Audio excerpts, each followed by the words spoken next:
So hello everyone, this side Honey Kumar Sharma है, logical reasoning mentor. और आज मैं आप लोगों के लिए लेकर आ गया हूं एक बहुत ही अच्छा टॉपिक जो है CUTPG LLB 2024 के लिए कि 3 मंथ्स कंप्लीट रोड मैप कि जो आपकी जो 3 मंथ्स की जो प्रिपरेशन है वो किस तरह से होनी चाहिए, क्या क्या ऐसे प्रोज हैं और क्या क्या ऐसे कॉन्स हैं जो आपको देखने हैं यहाँ पे। ठीक है, क्या क्या आपको एहतियात बरतनी है जब आप 3 महीने अब आपके पास में बचे हैं। तो 3 महीने अब आपके पास बचे, ज्यादा समय है नहीं आप लोगों के पास। बहुत सारे अभी भी ऐसे स्टूडेंट हैं जो अभी तक सीरियस नहीं है अपने इस एग्जाम को लेकर के।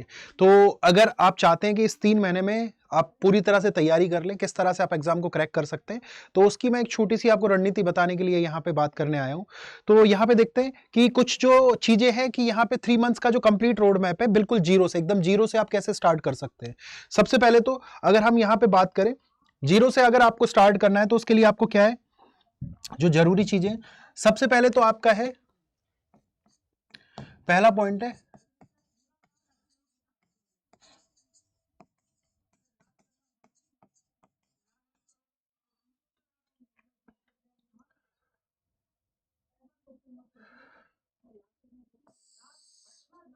कि सबसे पहले आप अपने रिसोर्स को पहचानो कि कहां से आपको प्रिपरेशन करनी है, कैसे आपको प्रिपरेशन करनी है। अब रिसोर्स में क्या हो सकता है कि रिसोर्स में आपके बुक्स भी हो सकते हैं, या फिर आप कहां से पढ़ाई कर रहे हैं, किस टीचर से पढ़ाई कर रहे हैं, वो सारी चीजें। क्योंकि जनरली क्या होता है कि बच्चे जो हैं वो क्या करते रहते हैं, बच्चे इधर उधर भटकते रहते हैं कि लास्ट तक वो क्या करेंगे कि मैं इधर भी पढ़ लेता हूं, मैं इधर भी पढ़ लेता हूं, और इस तरह से वो अपना पूरा टाइम वेस्ट करते रहते हैं और वही रिजल्ट कोई ऐसा इतना अच्छा आता नहीं है। तो अपना एक सोर्स पकड़ के चले, set your one source, set your one source कि जहां से आपको तैयारी करनी है। अब चाहे वो बुक्स हो, चाहे वो टीचर्स हो, ठीक है, चाहे वो कोई पर्टिकुलर चैनल हो, ठीक है, कि आप जब आप तैयारी कर रहे हो तो आपको जब तैयारी करनी है तो कैसे करनी है कि आप अपने सोर्स को सेट कर लीजिए पहले से ही अभी। क्योंकि बार बार आप इधर उधर जाके पढ़ाई कर रहे हो तो वो चीज कहीं ना कहीं आपको डिस्ट्रैक्ट करेगी कि यार मैं इधर से भी पढ़ लेता हूं, मैं इधर से भी पढ़ लेता हूं, तो आप इधर उधर भटक रहे हो। और बेटा वैसे भी बोलते हैं दो नाव में जब सवारी करते हैं तो नुकसान हमारा ही होता है। ठीक है, तो सबसे पहले आप अपने रिसोर्सेज को देख लीजिए, रिसोर्सेज कहां से आप तैयारी कर रहे हो, किस तरह से तैयारी कर रहे हो, किस टीचर से आपको पढ़ाई करनी है, किस बुक से आपको पढ़ाई करनी है, क्योंकि ये बहुत ज्यादा जरूरी है आपका, जिससे टाइम मैनेजमेंट हो जाएगा, टाइम वेस्ट नहीं होगा। ठीक है, अगर आप ये करते हो तो आपका टाइम वेस्ट नहीं होगा। दूसरी चीज, जो दूसरी चीज है वो है नो योर सिलेबस।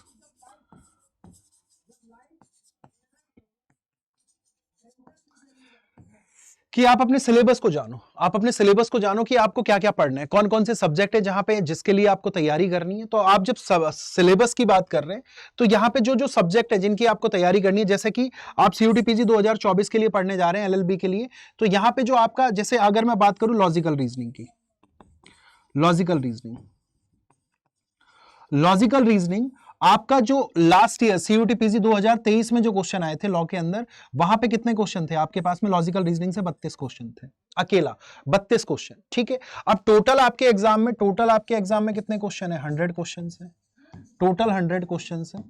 100 क्वेश्चंस में से आपके 32 क्वेश्चंस कहां से आ गए? यहां से आ गए।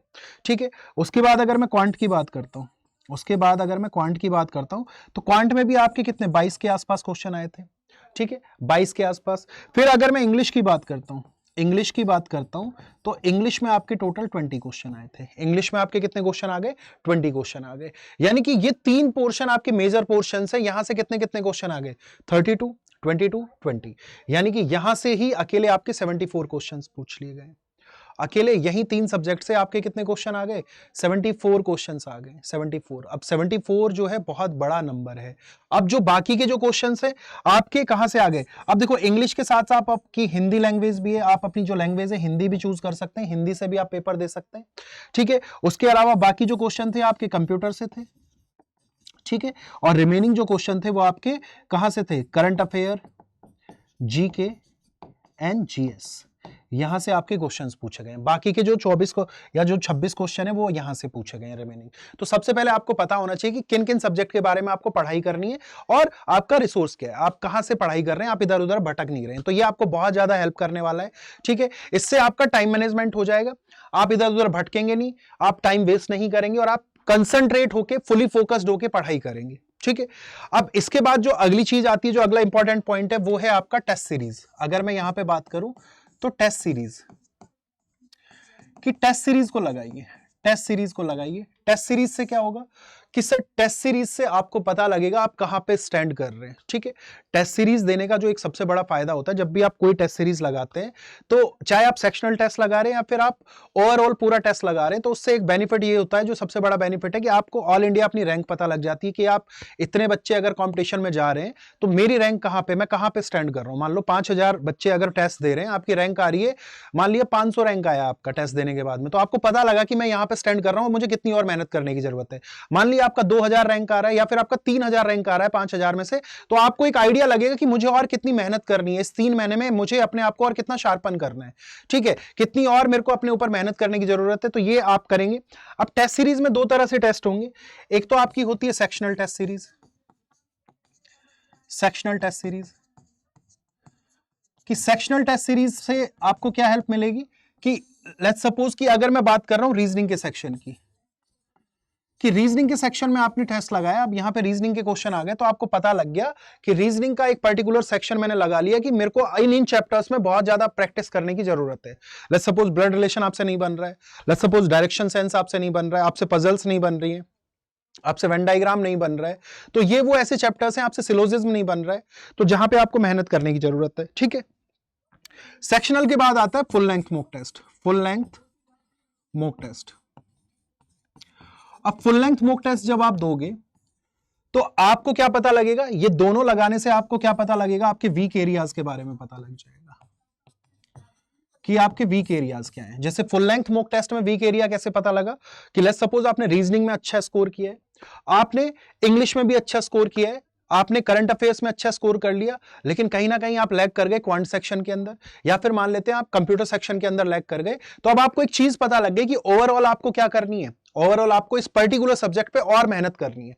जहां पे मैं क्वांट अभी 1 घंटा पढ़ रहा था या 1.5 घंटा पढ़ रहा था, अब उसको बढ़ा के मुझे उसका टाइमिंग कितना कर देना है, 2 घंटे का कर देना है, ठीक है, या मैं उसको 3 घंटे पढ़ूंगा, क्योंकि यहां पे लास्ट ईयर जो सीयूटी पीजी एलएलबी का जो एग्जाम हुआ था, वो किस तरह का था, वो बच्चों के लिए एक तरह से अनप्रिडिक्टेबल था। किस तरह से बच्चे तैयारी करके गए पिछले साल कि करंट अफेयर्स आएगा, बहुत करंट अफेयर्स आएगा, लेकिन जब उन्होंने वहां एग्जाम में जाके देखा तो परे जाके 10 से 12 क्वेश्चन थे पूरे पेपर में। जो वेटेज ज्यादा था वो किस किस का था, लॉजिकल रीजनिंग, क्वांट और इंग्लिश, ये अकेले जो थे आपके कितने नंबर के क्वेश्चन लेकर आ गए थे, 74 से 76 मार्क्स के क्वेश्चन लेकर आ गए थे। तो सबसे पहले जब आप टेस्ट लगाएंगे, आप सेक्शनल टेस्ट लगाइए, वहां पे देखिए आप कहां स्टैंड कर रहे हैं, जो चैप्टर्स आपके वीक है उन पे आप वर्क करिए। फिर आपको फुल लेंथ मॉक टेस्ट लगाने, फुल लेंथ मॉक टेस्ट लगा के आपको क्या करना है, अब आपने टेस्ट लगाया, अपने वीक एरियाज को पहचाना, आपने क्या किया, अपने वीक एरियाज को पहचान लिया। वीक एरियाज को पहचानने के बाद में आपको अब क्या करना है, इसका डेप्थ एनालिसिस करना है। अब डेप्थ एनालिसिस का मतलब क्या है, डेप्थ एनालिसिस का सिंपल सा मतलब ये होता है कि मान लिया आपने रीजनिंग में ब्लड रिलेशन का कोई क्वेश्चन था, उसको करने में आपने 2 से 3 मिनट का टाइम ले लिया, बट एक्चुअल में वो क्वेश्चन 1 मिनट के अंदर आपका हो जाना चाहिए था, तो आपका ये 3 मिनट का टाइम क्यों लगा, आपने ज्यादा टाइम क्यों लगाया। अगर आपने अपना देखा टॉपर से अपने आपको कंपेरिजन किया, तो आपने देखा कि यार यहां थोड़ा सा टाइम ज्यादा लग गया है, तो इसका आपको ध्यान देना है कि कैसे आप उस टाइम को रिड्यूस करोगे। जब भी आप पढ़ाई करते हैं तो हमेशा बेस्ट जो सब्जेक्ट होता है, जो आपका स्ट्रॉन्ग सब्जेक्ट होता है, उसको और स्ट्रॉन्ग बनाया जाता है, और कमजोर जो सब्जेक्ट होता है उस पर सबसे ज्यादा मेहनत की जाती है। तो डेप्थ एनालिसिस जब करोगे तो वहां पे आप अपने शॉर्ट नोट्स भी बना सकते हो। आप क्या करोगे, अपने शॉर्ट नोट्स भी बनाओगे, जो क्वेश्चन आपको अच्छे लगे उनको अलग से क्या करोगे, आप एक रजिस्टर में लिखते जाओगे, जो ट्रिक्स आपको मिल रही हैं उन ट्रिक्स को आप नोट डाउन करते जाइए, ठीक है। और जो एरियाज जहां पे आप वीक हैं उनका आप टाइम मैनेजमेंट, तो यहां से देखो काफी सारी चीजें आपकी अच्छी होंगी, टाइम मैनेजमेंट अच्छा हो गया, ठीक है। उसके बाद आपकी स्पीड बढ़ेगी मॉक लगाने से, क्योंकि बहुत सारे ऐसे बच्चे 120 मिनट में 100 क्वेश्चन नहीं अटेम्प्ट कर पाते, स्पीड बढ़ेगा, स्पीड के साथ में आपका एक्यूरेसी आएगा, क्योंकि यहां आपके एग्जाम में नेगेटिव मार्किंग भी है, क्योंकि एक सही क्वेश्चन करने पे आपको कितने नंबर मिल रहे हैं, 4 नंबर मिल रहे हैं, और अगर आप गलत आंसर कर रहे हो तो -1 हो जा रहा है, वो कितना हो जा रहा है, -1। सही आंसर पे +4 और गलत आंसर पे -1 आपको मिल रहा है, तो ये बहुत ज्यादा जरूरी है कि टेस्ट सीरीज जब आप लगा रहे हो तो टेस्ट सीरीज में आप सेक्शनल टेस्ट भी लगाइए पहले, फिर उस सब्जेक्ट पे जब आपकी कमांड बन जाए फिर आप फुल लेंथ मॉक टेस्ट पे चले जाइए, ठीक है। तो यहां पे आप ये कर सकते हैं। अब इसके बाद मैं बात करूं, अगला जो मेरा पॉइंट है वो है मेरा वीकली रिवीजन। वीकली रिवीजन कि आपको क्या करना है, वीकली रिवाइज करना है। कैसे वीकली रिवाइज करना है, लेट्स सपोज आपने इस महीने में करंट अफेयर्स की बात करते हैं कि इस महीने में आपने करंट अफेयर्स की, आपने पूरे मंथ की आपने क्या कर लिया, करंट अफेयर्स पढ़ ली, ठीक है, कि अभी जब आपका एग्जाम होगा, मान लिया इन 7 दिनों में आपने 6 दिनों में आपने जून का पूरा करंट अफेयर पढ़ लिया, तो अब आपको क्या करना है, संडे वाले दिन इसको रिवाइज करना है, पूरा इसको रिवाइज करना है। आपने जुलाई का करंट अफेयर पढ़ लिया तो उसको आपको रिवाइज करना है। या फिर अगर हम बात करें यहां पे आपका जैसे जून हो गया, जुलाई हो गया, ये करंट अफेयर्स को आप क्या करेंगे, रिवाइज करेंगे, ठीक है।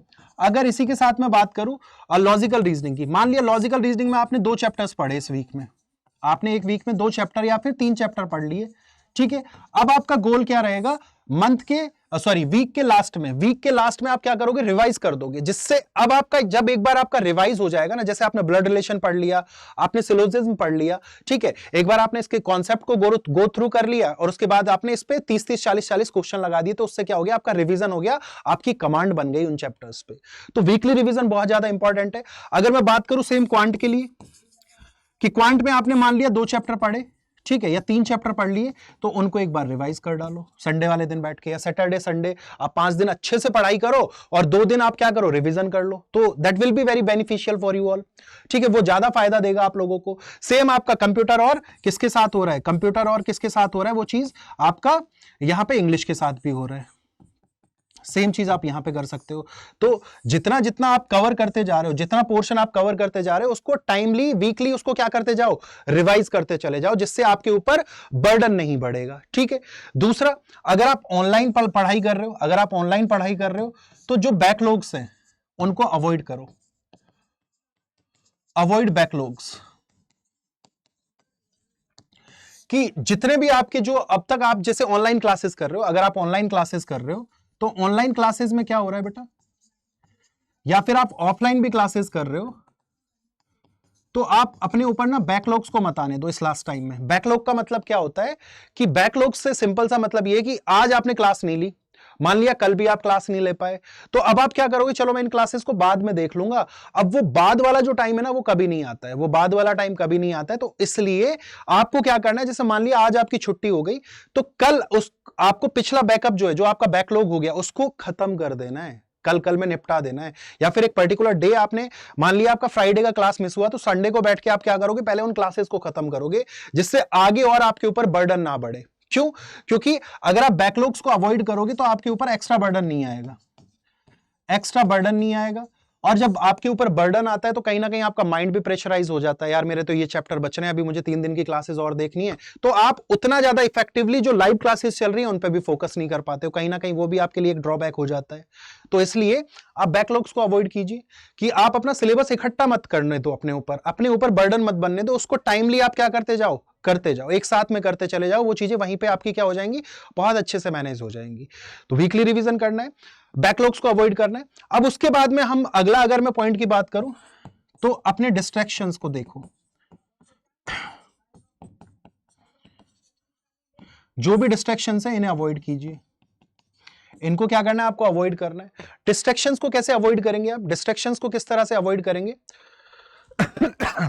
कि अब यहां पे जो डिस्ट्रैक्शंस हैं उनमें क्या क्या आ रहा है, आपका सोशल मीडिया आ रहा है,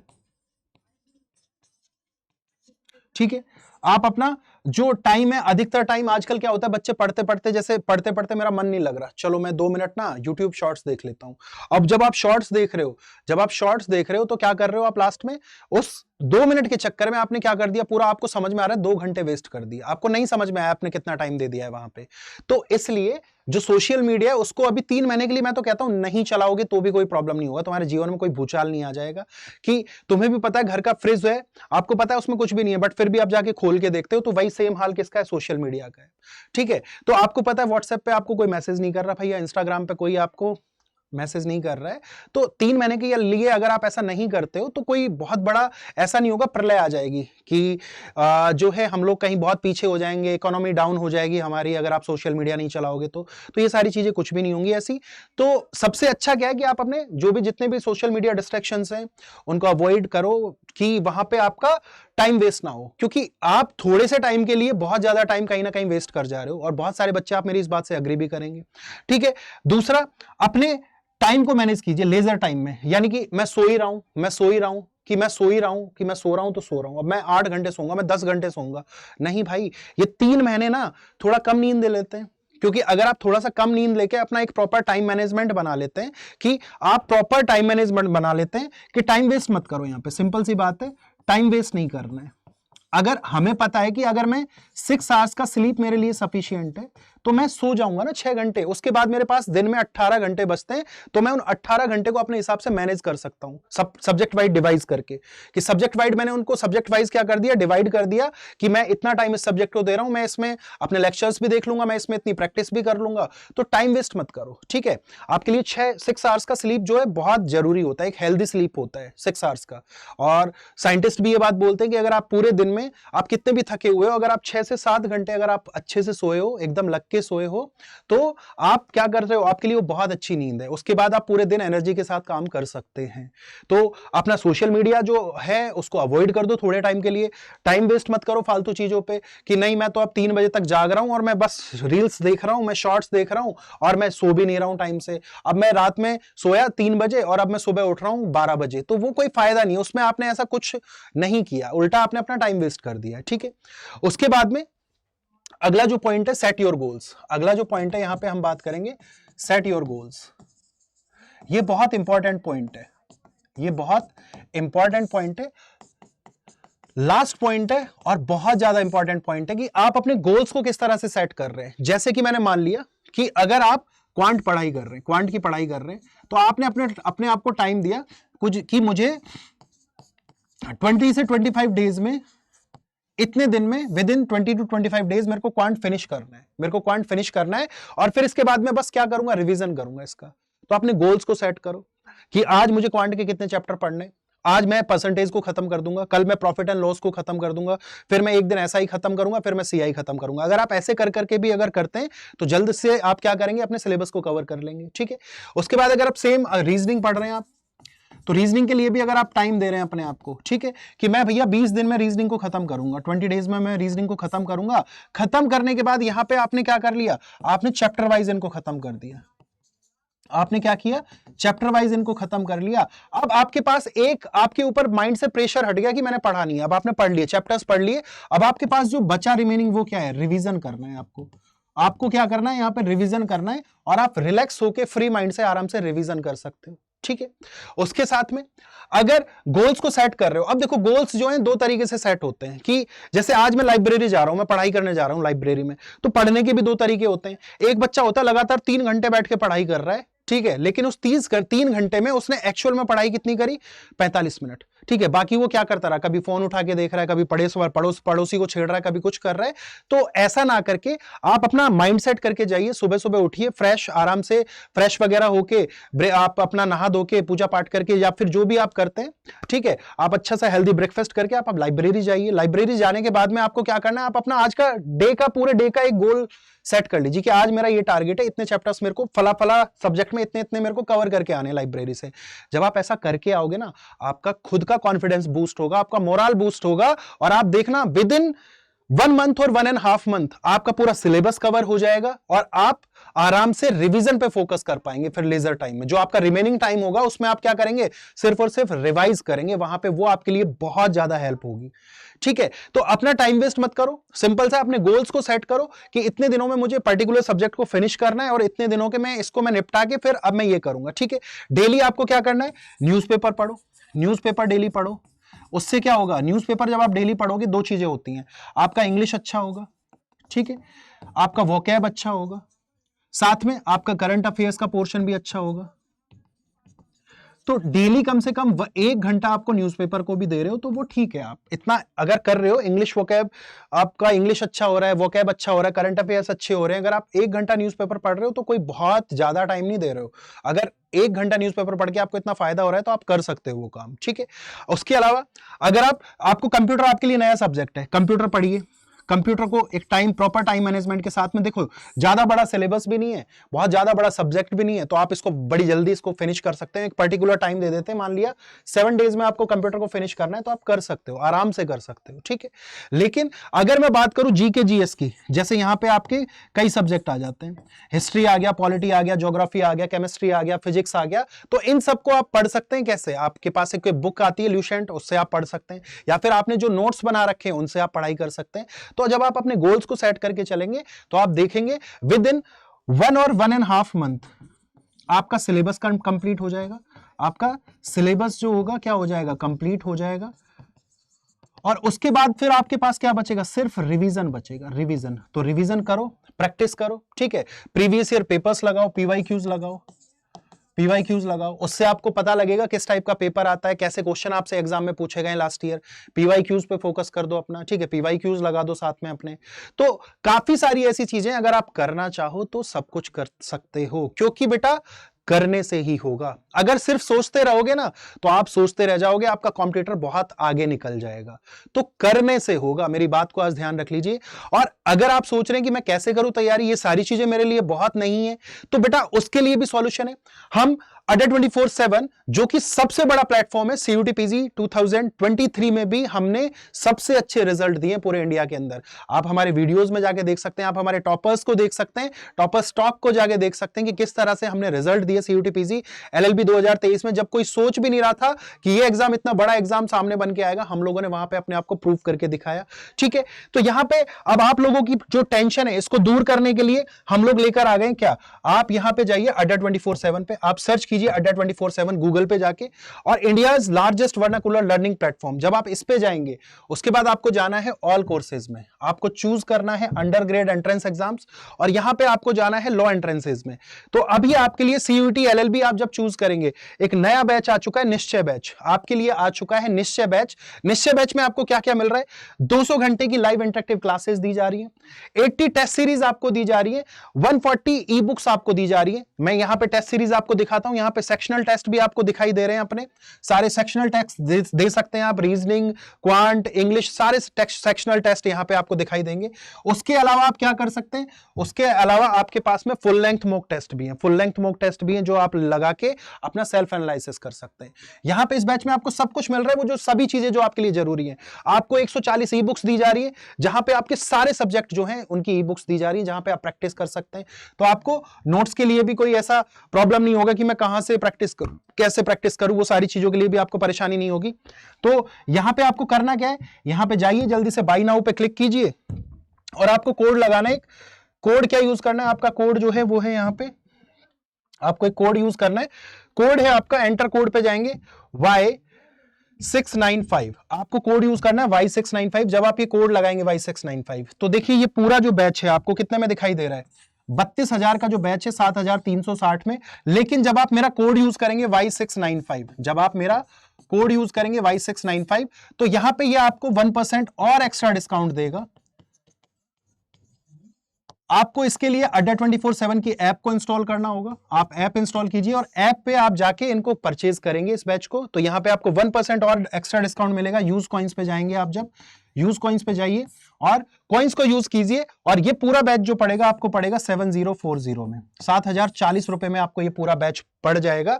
यहां पे आपको क्या क्या बताया जा रहा है इस बैच में, एलआर पढ़ाया जाएगा बेटा, क्वांट पढ़ाया जाएगा आपको इस बैच में, कंप्यूटर आपको पढ़ाया जाएगा इस बैच के अंदर, आपको जीके और जीएस पढ़ाया जाएगा, आपको इंग्लिश पढ़ाया जाएगा। अगर आप हिंदी अपना सब्जेक्ट चूज कर रहे हैं तो हिंदी भी आपको पढ़ाया जाएगा। यानी कि हर सब्जेक्ट के लिए आप ये समझ लो कि आपको एक सब्जेक्ट के लिए 1,000 रुपए हम लोग चार्ज कर रहे हैं, ठीक है, कोई बहुत ज्यादा फी भी नहीं है। तो जल्दी से एनरोल कर लीजिए, क्योंकि अब टाइम आपके पास में ज्यादा बचा नहीं है। बाकी और डिटेल के लिए आप मेरे को मेल कर सकते हैं, मेरी मेल आईडी है honey.sharma@adda247.com।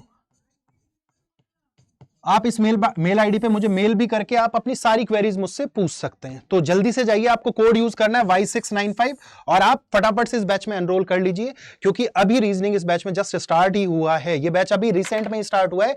तो देर ना कीजिए, फटाफट से जाके हमारे निश्चय बैच के साथ में जुड़ जाइए, और जो निश्चय आपने किया है कि इस साल आपको जाना है सीयूटी पीजी एलएलबी में सीएलसी में जाके बैठना है, LC1 से पढ़ाई करनी है, LC2 से पढ़ाई करनी है, तो आप अपने ड्रीम को अगर पूरा करने चाहते हैं तो जुड़ जाइए इंडिया की बेस्ट टीम के साथ में। So thank you so much. अगर आपको कोई और इंक्वायरीज हो, आप कुछ पूछना चाहते हैं, तो कमेंट सेक्शन में प्लीज अपने डाउट्स को ड्रॉप कीजिएगा और वहां पे मैं तुरंत की तुरंत आपको रिवर्ट बैक करूंगा। तो thank you so much, thanks a lot.